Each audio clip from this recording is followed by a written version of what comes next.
I never believed in haunted houses. Not the way people talk about them in local legends, abandoned, cursed, whispering through the walls. But the house behind Willow Ridge wasn't abandoned, and it definitely wasn't a legend. I watched myself die from across the street, not metaphorically, not in a dream. I stood at my bedroom window and watched a tall, hollow figure wearing my face stare back at me from the house on Willow Ridge.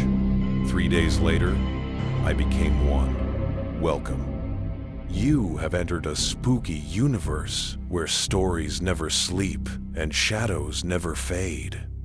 Let's blend your like and subscribe into a spooky universe.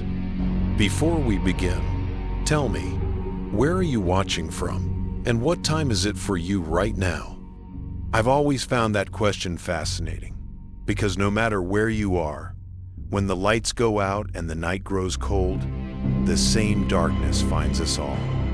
Let the shadows rise and rule. Tonight, 3 stories, 3 nightmares, 3 choices. First, a house that watches back. Second, a house that offers forgetting. Third, a road that never ends.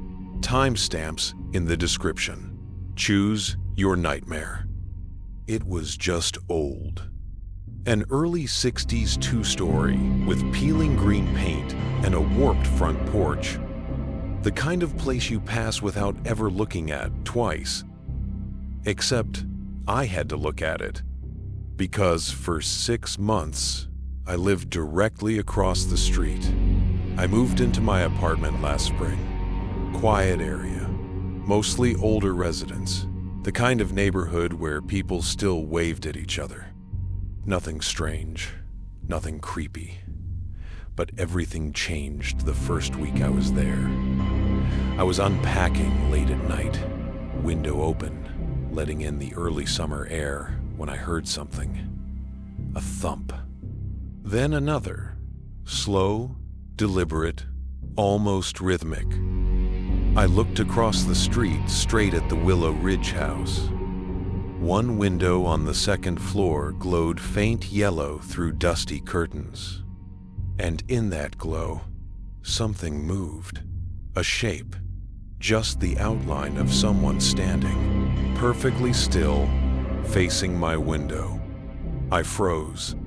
The figure didn't wave, didn't step back, didn't even shift. It stood like a cardboard silhouette propped up behind the curtains. After a few seconds, the light blinked off, and the window turned black. I told myself it was nothing. A neighbor, maybe. An old man who didn't sleep well. A trick of shadows. I shut my blinds and went back to unpacking. But I couldn't shake the feeling that someone had been watching me. A few nights later, I was gaming in my bedroom. Exact same setup as before. Dim room, headphones on, focused.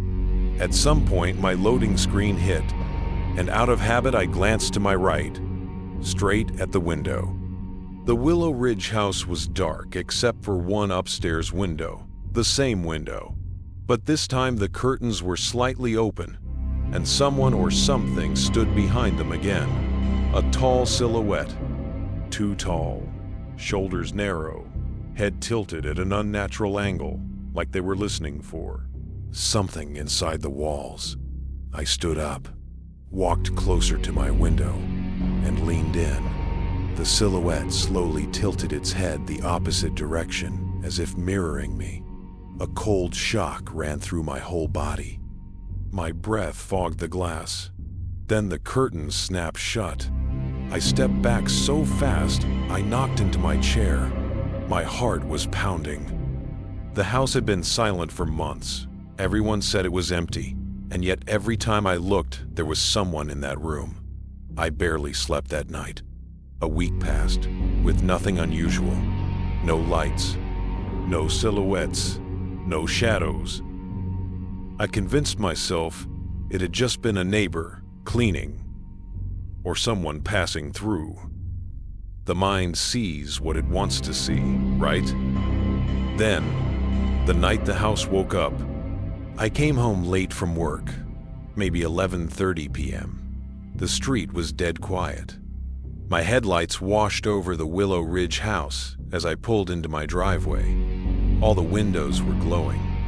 Every window glowed amber, warm, inviting, impossible. The porch. Light clicked on with a sound like breaking bones. The front door stood open. I could see straight through to the back hallway, where something tall moved past the kitchen doorway. Soft, warm, amber lights, every single room, but no shadows moved inside them. No silhouettes, no signs of life, just a still, perfect, silent light. I stood in my driveway staring, waiting for something to shift behind the glass. Then the porch light clicked on. A buzzing, flickering white bulb. It illuminated the front door wide open. I took a step toward my apartment door, keeping my eyes locked on the opening across the street. My keys shook in my hand. I got inside, deadbolted everything twice, and peeked again through the curtain. The front door had closed, lights still on, curtains still, not a single movement. But when I turned away from the window, I heard something echo across the street. Thump, thump, thump. Slow, deliberate footsteps on old wooden floors. Inside the stove, house, I didn't sleep. I sat up in bed listening to the sounds drifting across the street. Footsteps, doors shifting, something dragging across floorboards. Around 3 a.m., everything fell silent. Then my doorbell rang. Once, I jumped so hard I nearly fell off the bed. I grabbed my phone, but before I could even stand up, the bell rang again. Longer this time. I crept toward the front window and pulled the curtain back a sliver. My porch was empty, but across the street, the Willow Ridge house's front door was once again wide open. Someone stood inside the doorway, tall, thin. The head tilted the same unsettling angle as the silhouette in the window. Its body was just out of the porch light, tall enough that its head brushed the top of the door frame, and it was facing my house. I dropped the curtain instantly. My heart felt like it was going to tear out of my chest. I backed away from the window, breathing hard. Then something happened that nearly made me scream. My hallway floor creaked right outside my bedroom door. Slow, cautious weight shifting on old wood. I froze completely. I hadn't heard my front door open. I hadn't heard the lock turn. But someone or something was in my hallway. The soft creak came again. Closer. I grabbed the only thing I had, a lamp, and held it like a weapon. My breath sounded too loud. The silence in the hallway felt alive. Then the shadow appeared. Long, unnatural, stretching across the floor as if the body casting it was impossibly tall. The doorknob turned. I braced myself, but the door didn't open. Instead, the shadow slowly receded, like something was stepping backward, back down the hallway, toward my living room, and then nothing, total silence. At sunrise, I worked up the courage to open my bedroom door. My apartment was empty. The front door is still locked, chains still latched. But across the street, the Willow Ridge house was dark again. No lights, windows shut, curtains still, except one thing wasn't the same. On the porch, leaning against the front door, was a single object. My spare apartment key. I moved out 2 days later. And every time I drive past Willow Ridge, the upstairs curtain twitches like someone tall is still standing there, waiting for me to look. Part 5. The night the house crossed the street. I didn't move out immediately. I told myself I imagined the key. Maybe I dropped it earlier. Maybe someone found it and didn't know which door it belonged to. All lies, but lies are comforting. 2 days after seeing the key, I came home from work around sunset. The street glowed orange, cicadas buzzing in the distance. Nothing unusual, nothing wrong. But as I approached my apartment, I stopped dead. My living room curtains, which I kept tightly closed every day, were slightly open, just enough for someone to look out. Now, I'm not stupid. I didn't walk inside right away. I stepped back, pretending to tie my shoe, and watched the window from the corner of my eye. For a second, nothing. And then, the curtain moved. Not from the wind, not from settling fabric. It moved deliberately, as if a finger hooked the edge and gently pushed it aside. Someone inside my apartment was watching me. A cold sweat broke across my whole body. I stepped back again, heart hammering, reaching slowly for my phone. The world felt like it was trembling around me. Then, the curtain snapped shut. I didn't go inside. I didn't even get near the door. Instead, I crossed the street to the one place I never thought I'd go, the Willow Ridge house. I don't know what I expected. Answers? Maybe. A sign someone else was inside? Maybe the courage to convince myself none of this was real. The house was dark. The porch creaked under my weight. The door was closed now, thankfully. I lifted my hand to knock. Before my knuckles touched the wood, the upstairs window suddenly glowed yellow. The same dim, dusty yellow I'd seen that first night. My skin crawled. A figure moved behind the curtains, slowly, tall, bent at the neck like it couldn't hold its head up. It didn't look down at me. It didn't move closer. It just stood there, watching the door, as if waiting for me to enter. I backed away, fast, nearly tripping over the porch step. By the time I got to the sidewalk, the window light shut off like someone yanked a cord. The house went dead again. I ran back to my car instead of entering my apartment. I drove to a diner 5 towns away, sat in the parking lot, and watched my darkened reflection in the windshield. When I returned home hours later, afraid but exhausted, I found something under my apartment door. A single scrap of paper, folded once, creased like it had been held for a long time. I unfolded it with shaking fingers. Inside was a charcoal smudged drawing, my bedroom, my window, and a tall silhouette. Standing directly behind me, head tilted, reaching for my shoulder. I didn't sleep that night either. I finally did something smart and went to city records. The clerk, a woman in her 60s with gray hair and a stare sharp enough to cut glass, helped me dig through old neighborhood maps. Willow Ridge wasn't always a quiet suburb. Decades ago, it was farmland. Before that dense forest, I found the Willow Ridge house on a blueprint from 1961. It looked newer then, untouched. But what caught my eye wasn't the house. It was the property line. The house originally sat 20 feet further back on the lot. I frowned. Did the house get moved? I asked. The clerk hesitated, lips tightening. It wasn't moving, she said. It settled. Settled where? She cleared her throat. Closer to the road. I must have looked confused because she sighed and leaned in slightly. "The soil back there isn't right," she said.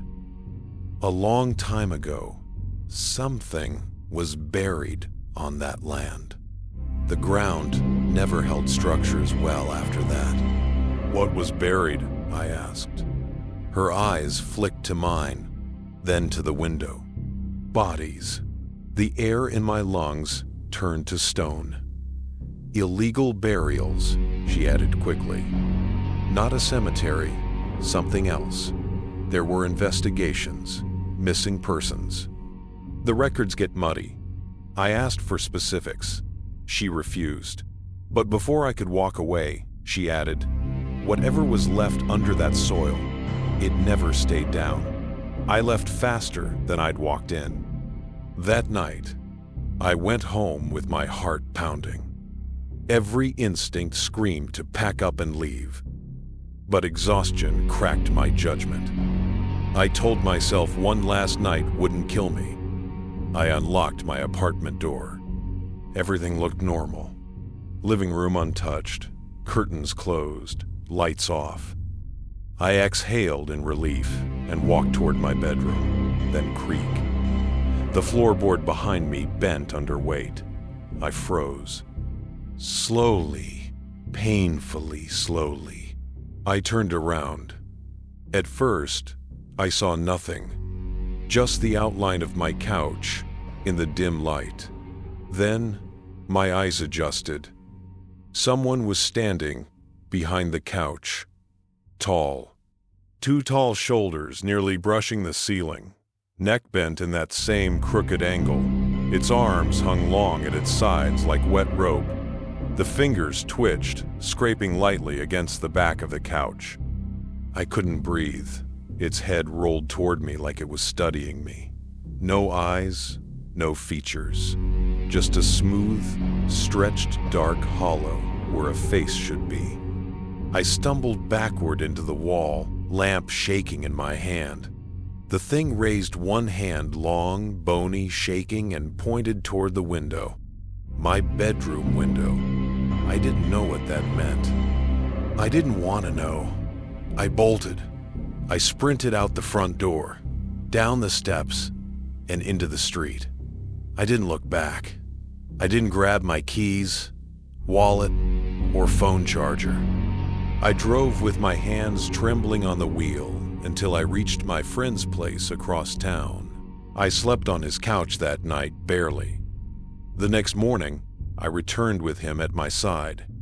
The apartment was empty, but the living room floor was covered in fine black dust, like dirt sifted through fingers, leading from the window to the center of the room, and then out the front door, like something walked straight through.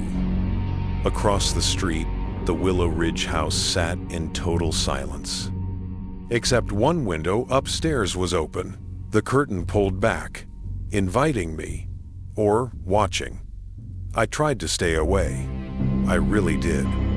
For a week, I slept on friends' couches, in my car once, even booked a room at a cheap motel on the edge of town, anywhere but home.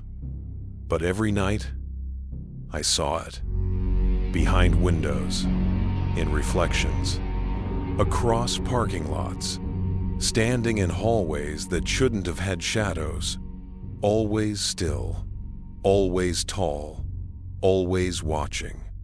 It never moved toward me, not physically, but every dream, every flicker in the corner of my eye dragged me back across town, back toward Willow Ridge. The longer I stayed away, the worse the visions got. It wasn't the house calling me. It was something inside it. And eventually, the pressure became unbearable, not fear, but inevitability. Like my life had anchored itself to that house the moment I moved across the street. So one night, long after midnight, when the town was quiet and the sky was heavy with low clouds, I did the one thing I swore I'd never do. I went back. Not to my apartment, not across the street. I stood on the rotting porch of the Willow Ridge house for the last time.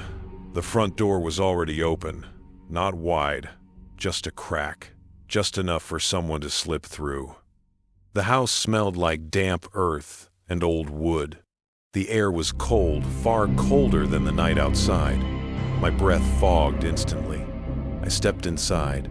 The door closed behind me without touching it. The living room was empty. No furniture, no footprints, only dust, thick enough to muffle sound. But the quiet unnerved me more than any noise could. The house was breathing. Every wall seemed to pulse with a faint inward tug, like the entire structure inhaled when I stepped in. I whispered, "What do you want from me?" The house answered, thump, from upstairs. The same slow, deliberate thump I heard the first night I moved in. The same rhythm that echoed across the street. I forced my legs to move, up the stairs, toward the sound, toward the room with the yellow light. Halfway up, the air grew heavier, dense, almost wet. My ears rang. The steps groaned under my weight, old wood bending, as if trying to swallow my feet. The door to the upstairs room was closed. A thin line of dusty light glowed at the bottom. I shouldn't have touched the doorknob. I knew that. But something inside me, something old, something buried, pushed my hand forward. I turned the knob. The door drifted open. Inside was nothing but darkness. Not regular darkness. This was thick, textured, like fog made of shadow. A shape moved within it, stretching, untangling itself from the black. A tall figure stepped forward. I recognized it instantly. The silhouette, the window watcher, the thing that followed me between houses. But this time, it had a face, not human, not an animal, a hollow imprint, like clay pressed against bone from the inside, skin stretched too tight, mouth split too wide. It stepped closer, moving with a disturbing grace, like its bones weren't lined up correctly. I stumbled back. The thing mimicked me. Same pace, same angle, same stumble, like it lived inside my movements. Then it whispered a sound. My name. Not spoken, exhaled, dragged across the room like breath leaking from a cracked throat. I turned to run, but the hallway was gone. The house had shifted. Walls twisted themselves into new shapes. Doorways sealed with living wood. The stairs melted into the floor like sinking flesh. There was only one direction left, deeper, into the room.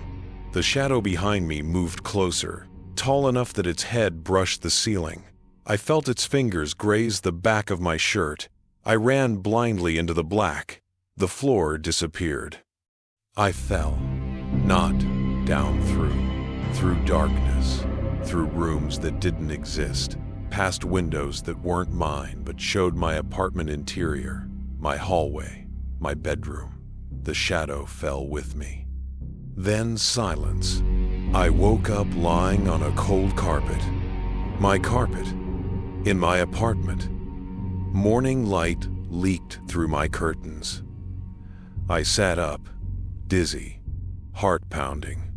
My hands were filthy with dust and black soil. My clothes were torn at the collar. I staggered to the living room. The door was unlocked, half open. And across the street, the Willow Ridge house looked different. New paint, new curtains, porch repaired, like it had been reset, rebuilt overnight.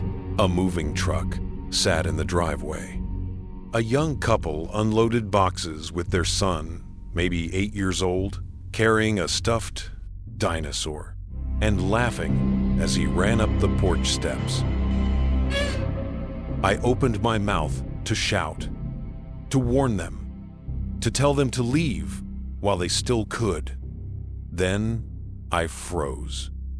In the upstairs window, the same room I had entered, a silhouette stood behind the glass. Not the tall one. Me. Same posture, same tilt of the head, same shirt I was wearing right now, torn at the collar. It raised one hand and pointed at the boy. My breath collapsed. The shadow of myself slowly stepped back from the window. The boy ran into the house. The door closed, and a faint yellow glow filled the upstairs room. That was 6 months ago. I still live across the street. I can't move. Every apartment I apply for rejects me. Every house I tour gets sold before I can make an offer. But that's okay, because now I understand what the house wanted. It didn't want me inside. I wanted to watch it. Training. Last week, a new tenant moved into my old apartment. Young guy, early 20s, just like I was. And every night at 3 a.m., I stand in that upstairs window, head tilted, waiting for him to look, waiting for him to see what I've become. Because the house on Willow Ridge doesn't just haunt people, it recruits them. That was a nightmare. Take a breath. The next one goes deeper. Story 2. The House of Forgetting. The house didn't want me dead. It wanted me erased. I know because I found my obituary nailed to the bedroom door, dated 3 years in the future, describing how I died alone, unmissed, forgotten by everyone who'd ever known my name. The worst part? I recognized the handwriting. It was mine. Part I, the invitation. I found the house the same way everyone does when I wasn't looking for it. After the accident, I couldn't stand to be around people anymore. Their pitying looks, their careful questions about Sarah. The way they'd pause before saying her name, like the word itself might shatter me. So I drove. No destination, just a way. The road narrowed into something that wasn't on any map, winding through pines so thick they blocked out the afternoon sun. That's when I saw it. A pale Victorian farmhouse, standing alone in a clearing, its windows dark, except for one on the second floor. A single lamp, burning steady in the daylight. The mailbox read, "Available, not for rent, not inquire within, just available." My phone had no signal. The nearest town was 40 miles back, but there was a lockbox on the door with a combination written in the dust. Remember. The key was inside, already warm, as if someone had just been holding it. The house knew me.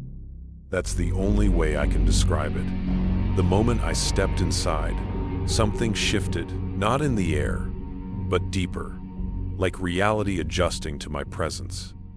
Every room felt familiar, though I'd never been there before. The kitchen smelled faintly of coffee I hadn't made. The couch in the living room had an indentation shaped exactly like my body. In the bedroom, someone had unpacked my clothes, hung them in the closet, folded them in the drawers, but my suitcase was still locked in the car. I should have left then. But on the nightstand was a photograph I'd lost 2 years ago.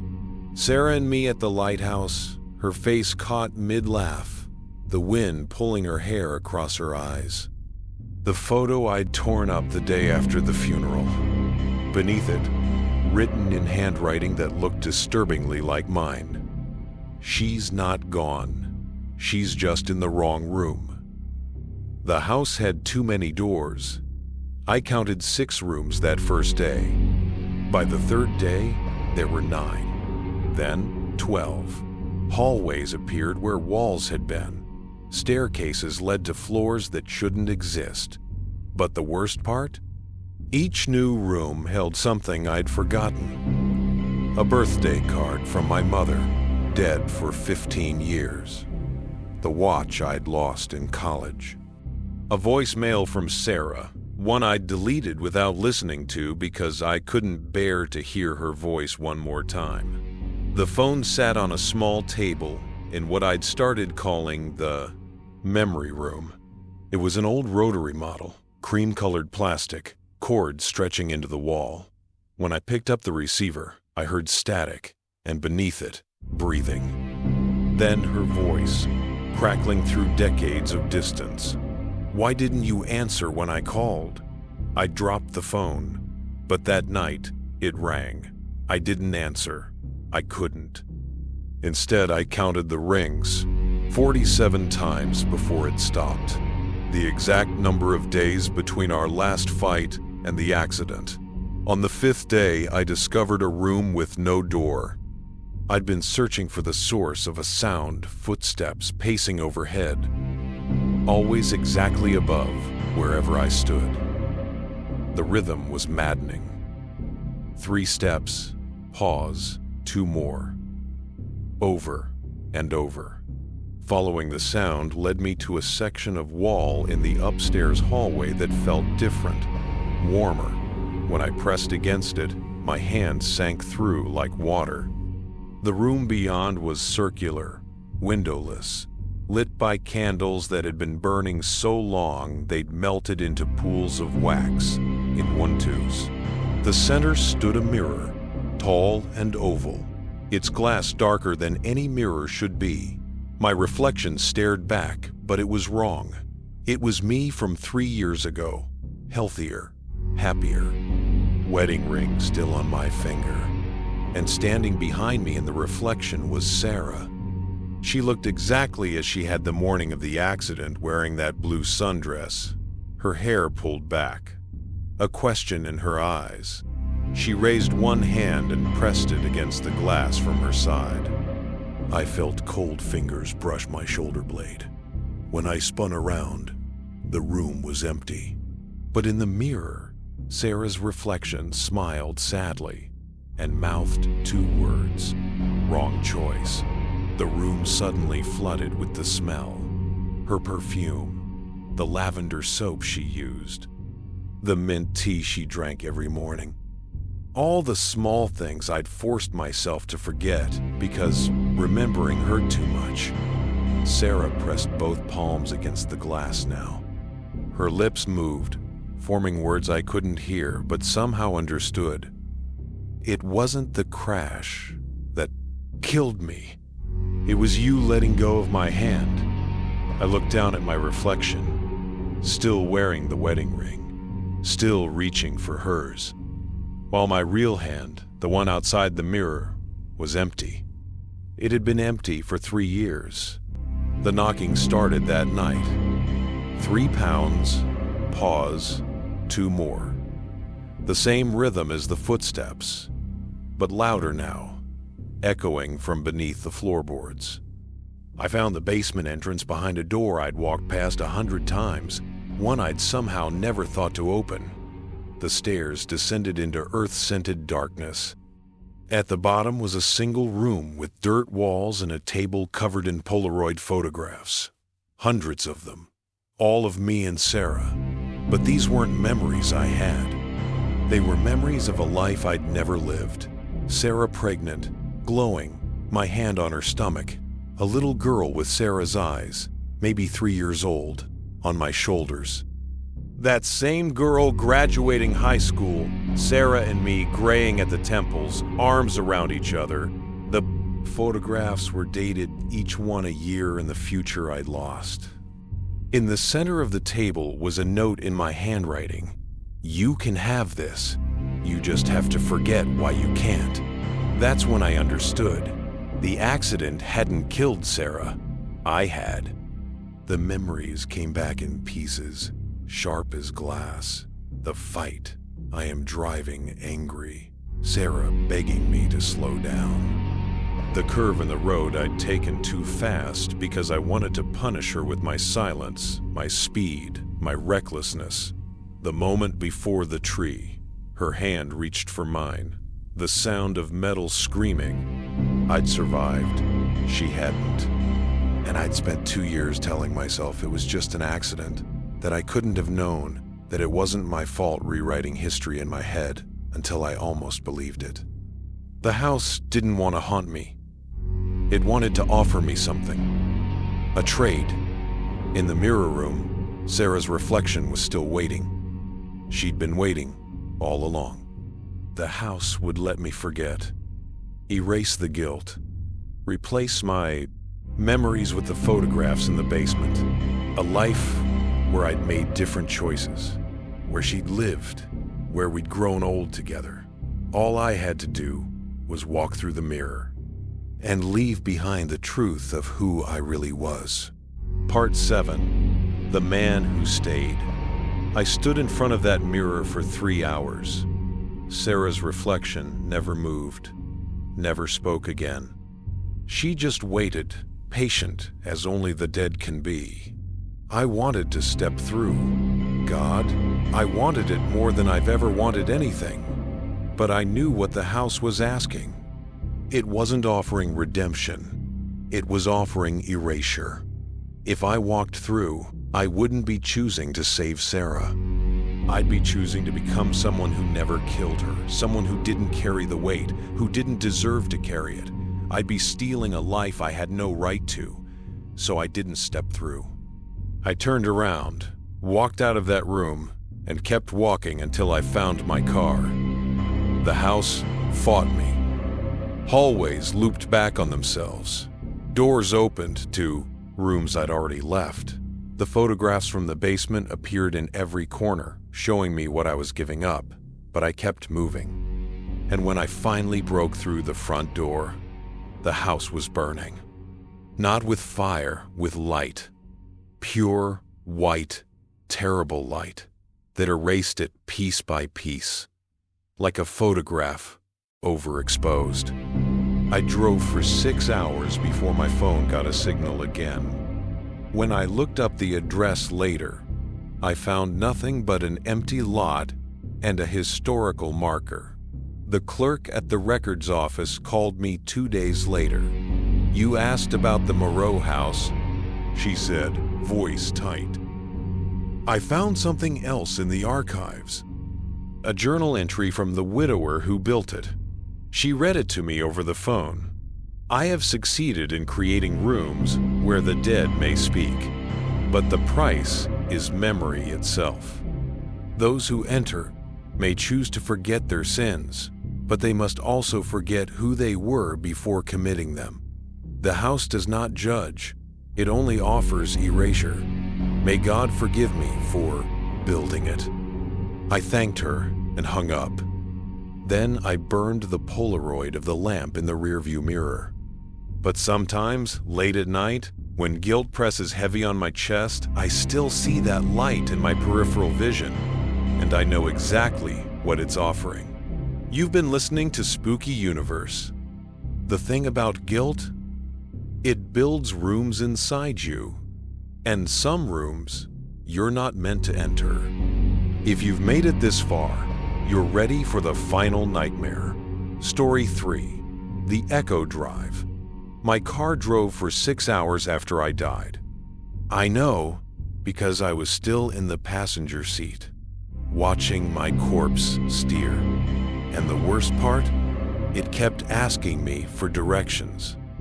It started as a stupid idea, one of those late-night dares you make with yourself when you're too wired to sleep and too broke to do anything about it. Drive until the gas runs out. No GPS, no phone, just turn and see where you end up. I've been feeling disconnected lately, from people, from purpose, from whatever. Everyone else seemed to understand about being alive. So I figured, why not disconnect completely? I left at 2 a.m., heading west out of Portland with half a tank and a playlist I'd made in college. By 3:30, I was on roads without names.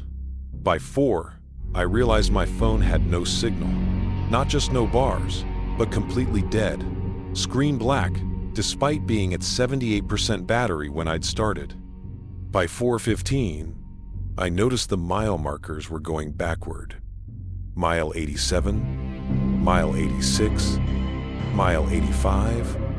At mile 0, The road split into 3 identical paths, each one vanishing into fog so thick it looked solid. That's when my radio turned on by itself. It wasn't music.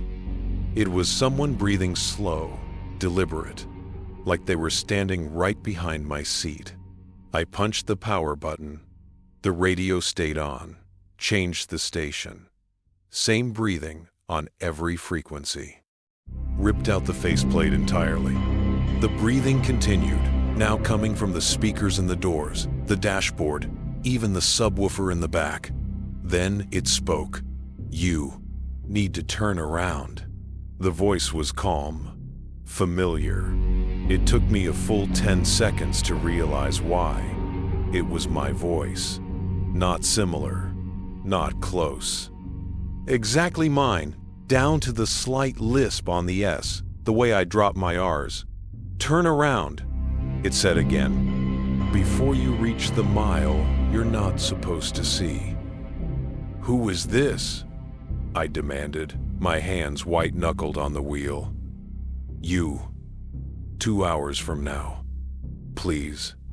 Turn around." I should have listened. I didn't turn around. I told myself it was a prank, some hacked radio signal, a podcast gone wrong. But the road kept unspooling ahead of me, and the fog never cleared. And eventually, I stopped trying to make sense of it. That's when I saw her. A woman standing on the shoulder, thumb out, wearing a dress 20 years out of style. As my headlights swept across her, she turned and I saw her face. No eyes. Just smooth skin where they should have been. I sped past, heart hammering. In the rearview mirror, she was sitting in my back seat. "You picked me." "Up," she said pleasantly. 3 miles from here. "You always do." "Get out." My voice cracked. "I can't." "You haven't let me off yet." "I didn't pick you up." "Not yet, but you will." The road loops, you see. You've been driving in circles for 6 hours, but you keep forgetting. Every time you pass mile 47, your memory resets. You don't know you've seen me before. I checked the odometer. It read 0, despite the fact I'd been driving for over an hour. How many times have I picked me up? 83. You've been trying to escape for 3 days. That's impossible. Check your gas tank. I stared at the gauge. Half full. Impossible. How long have I actually been driving? She turned toward me, though she had no eyes to see with. Time doesn't work the same here. You've been on this road for 3 days, but back home, 3 hours. Your body is still sitting in that parking lot in Portland, engine running, staring straight ahead. People keep knocking on your window. You don't. Answer. You can't. Because you're here with me. I need to wake up. You can't wake up from something you chose. The fog lifted suddenly, like a curtain drawn back. Ahead, the road stretched impossibly straight toward a horizon that was the wrong color, not dawn pink or dusk orange, but a deep, bruised purple that pulsed like a heartbeat. Mile marker 00 appeared in my headlights. Beneath the numbers, someone had spray painted in red. Last chance to turn back. The hitchhiker leaned forward between the seats. Her breath was cold on my neck. 83 times, she whispered, and you've never made it past this mile. Something always stops you. A deer, a fallen tree. Your courage. What happens if I keep going? You meet yourself. I already heard my voice on the radio. Not you, from 2 hours ahead. Her tone darkened. You who never left. I don't know why I pressed the accelerator. Maybe I needed proof. Maybe I'd stopped believing in consequences. The car rolled forward, past mile 00. That's when I saw it, my car, parked sideways across the road 100 yards ahead. Same make, same model, same license plate. The driver's door was open. And slumped over the wheel, face blue-gray in the dome light, was me. I slammed the brakes, but my car didn't stop. It coasted forward on its own, drifting gently toward the wreck like it was coming home. When it finally stopped, we were door to door, my window aligned perfectly with the other cars. The corpse of me lifted its head. Its eyes were milky white, lips cracked and bloodless, but it smiled. "Took you long enough," the corpse said. Its voice was mine, but ruined, like speaking through a mouthful of dirt. "What? What are you?" I'm the one who didn't turn around.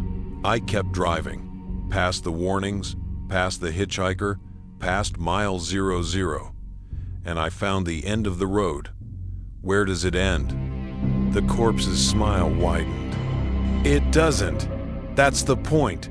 The road is a loop, but it's also a choice. Every time you drive past the last chance, you split. One version turns back. One version keeps going. So you're the ones who kept going. All 83 of us. We're all here, 1 mile apart, driving in circles, decomposing behind the wheel because we couldn't let it go. We couldn't just turn around and go back to our boring, small, meaningless lives. I can turn around now." The corpse laughed a wet, rattling sound. "No, you can't. Because you're already me." I looked in the rearview mirror. My reflection wasn't there anymore. Just the hitchhiker, still eyeless, still watching. "The moment you passed mile 47, she said softly, your heart stopped. You didn't notice. The human brain can run for 6 minutes without oxygen. You've been driving on momentum, literal dying momentum. But I'm thinking, I'm talking. Dying people often do. You're just doing it longer than most. The road stretches your last moments into something that feels like hours, days, years, all the other yous. Ahead of us, they're all from that same 6 minutes. Different choices, same death. You've been dying this whole time. The road just made you think you were still alive." My chest tightened, not fear, but recognition. I couldn't remember taking a breath since mile 47. The hitchhiker spoke from the back seat, her voice almost gentle. "I tried to warn you 83 times, but you never listen." In the rearview mirror, I finally saw her clearly. She had my eyes, my cheekbones, my scar above the left eyebrow from when I was 12. She was me, just older, hollowed out, waiting. "The road doesn't kill you," she said softly. "It shows you what you've been doing to yourself all along, driving in circles, never committing, never choosing, just drifting, looking for an excuse to disappear." I wanted to escape. Escape what? Your life? You didn't have one. You were already gone. We're just the part of you that finally admitted it. I wanted to argue, but I couldn't remember what. I'd left behind. No friends came to mind.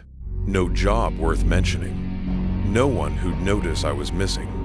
I'd been disappearing long before I started driving. So, what now? I asked, my voice hollow. The corpse in the other car leaned closer, its dead eyes gleaming. Now, you drive, just like we do, forever. One more loop in the endless road of people who couldn't figure out how to stop moving long enough to actually live. The hitchhiker placed a cold hand on my shoulder. "Or," she said quietly, "you wake up." I opened my eyes. I was in my car, pulled over on the shoulder of I-84, just outside Portland. The dashboard clock read 3:47 a.m. The gas tank was at half. My phone was at 78%. Everything was exactly as it had been when I'd started. On the passenger seat was a Polaroid I didn't remember taking. It showed my car from behind, driving down an empty road into fog. And in the driver's seat, barely visible through the rear window, was a figure slumped over the wheel. On the back, written, in my handwriting, "This is what happens when you drive away from everything. Eventually, you disappear." I sat there for a long time, engine running, watching the sun come up over the mountains. Then I turned around, drove home. I called my mom for the first time in 8 months, applied for the job I'd been too scared to try for, said yes to the dinner invitation I'd been about to decline. Small things, stupid things, but they kept me off that road, most nights anyway. I still think about it sometimes. The echo drive, I call it. The loop that catches people who've already given up but don't know it yet. Sometimes, late at night when I can't sleep, I get in my car. I tell myself I'm just going to the 24-hour diner or the gas station or nowhere in particular. But I feel it, the pull toward the on-ramp, the urge to just drive and see where I end up, to let go of the wheel and let something else decide for me. And that's when I see them. The mile markers, counting down. The fog, gathering at the edge of the highway. The hitchhiker with my face, standing on the shoulder with her thumb out, waiting, patient as death. She knows I'll pick her up eventually. Everyone does, given enough time. Because the road isn't out there. It's inside you. And it's always one choice away. You've been listening to Spooky Universe. If you've been driving aimlessly lately, feeling disconnected, like you're just going through the motions, watch the mile markers. And for God's sake, turn around before you reach mile 00. Some roads don't have exits, only loops that get tighter and tighter until you forget you're trapped. One last thing. If you're driving late at night and your mile markers start counting backward, if your gas gauge stops moving, if you see someone on the shoulder with their thumb out, don't stop, but also don't keep going. Just pull over, turn off the car, close your eyes, and wait for the sun. Because the Echo Drive only exists in that space between giving up and turning around. That moment when you could choose to live but aren't sure you want to anymore. I still feel it sometimes. The pull toward mile 47. And I know one day, maybe in a year, maybe in 20, I'll pass it again. And this time, I might not wake up. But for now, I'm still here. Still breathing. Still choosing. And that's enough.